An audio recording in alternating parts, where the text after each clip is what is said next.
Picture this, a nation once united under one flag, now slowly being swallowed by the heavy smoke and morning fog of war. Imagine vast green fields suddenly yielding to intense cannon fire, where brothers are literally staring down the barrels of each other's muskets. Welcome to our explainer on the American Civil War. This is the story of a young, growing country tearing itself apart, where dark storm clouds gathered over the landscape that would be forever changed by the absolute limits of human endurance. 750,000. Just take a second to let the sheer suffocating rate of that number really sink in. Between 1861 and 1865, it's estimated that up to 750,000 soldiers lost their lives. That makes it the deadliest conflict in American history, hands down. To put that into perspective for us today, as a percentage of our current population, that would be roughly equivalent to losing 7 million Americans. We're talking about empty camps, shattered families, and hundreds of thousands of young faces covered in dirt, sweat, and sheer exhaustion. But, what actually triggers an explosion of this magnitude? Okay, let's dive into this. Section 1. A nation torn apart. America before 1861.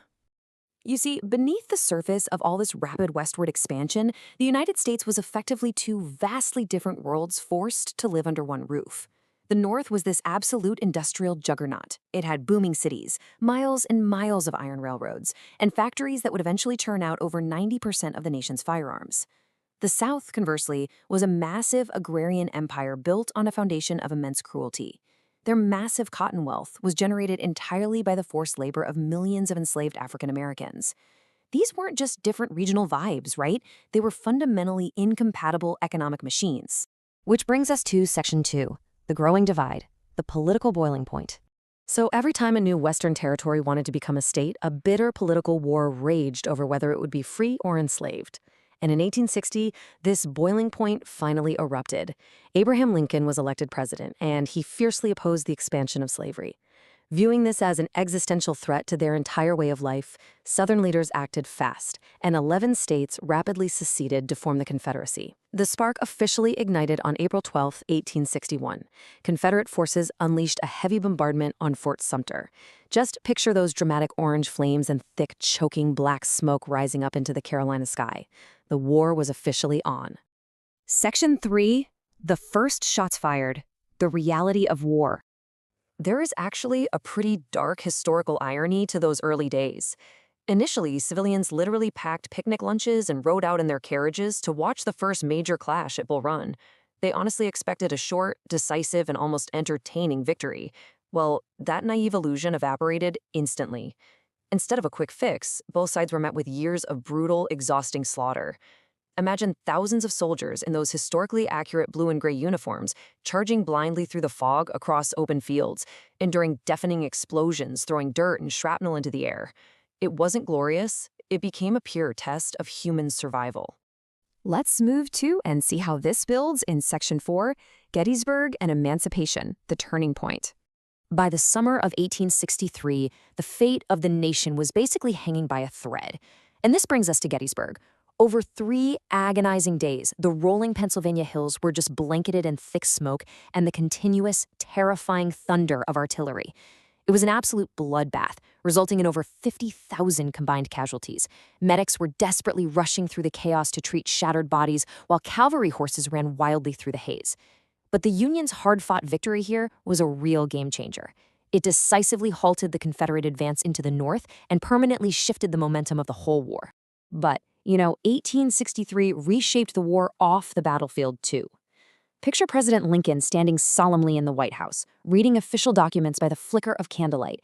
He issues the Emancipation Proclamation, declaring that enslaved people in Confederate-held territories were forever free. Now, this wasn't just a moral turning point, it was a devastating strategic blow. It stripped the Confederacy of its labor force and effectively stopped European nations from stepping in to help the South. The war was officially elevated from just preserving lines on a map to fundamentally destroying the institution of slavery. Section 5. Surrender and Lasting Legacy. The end of the war. Fast forward through nearly 2 more grueling years. The battlefields are left scarred, completely littered with broken cannons and torn American flags flapping in the wind. Union General Ulysses S. Grant finally corners Confederate General Robert E. Lee. On April 9, 1865, history was made in the quiet parlor of a house in Appomattox Courthouse, Virginia. Lee, looking immaculate in his dress uniform, surrendered to a completely mud-splattered Grant. After 4 long, incredibly brutal years that tore the very fabric of the nation apart, the guns finally fell silent. But as we know, that silence on the battlefield was really just the beginning of a new, highly complex chapter. The Union was preserved, yes, and the 13th Amendment officially abolished slavery nationwide. However, true equality absolutely did not arrive overnight. The formal end of bondage merely opened the door to a generations-long, deeply painful struggle for civil rights and racial justice. It's a legacy that continues to shape the borders of our politics, our culture, and our modern American identity to this very day. So the American Civil War was far, far more than just a clash of armies. It was a monumental battle over human rights, political dominance, and the soul of a nation. As we wrap up this explainer, I want to leave you with a question to really reflect on. When you look back at all the complex, boiling tensions we've covered today, what do you think was the ultimate cause that pushed brothers to slaughter brothers? Was it economics, states' rights, or the institution of slavery? Something to think about. Thanks so much for joining me.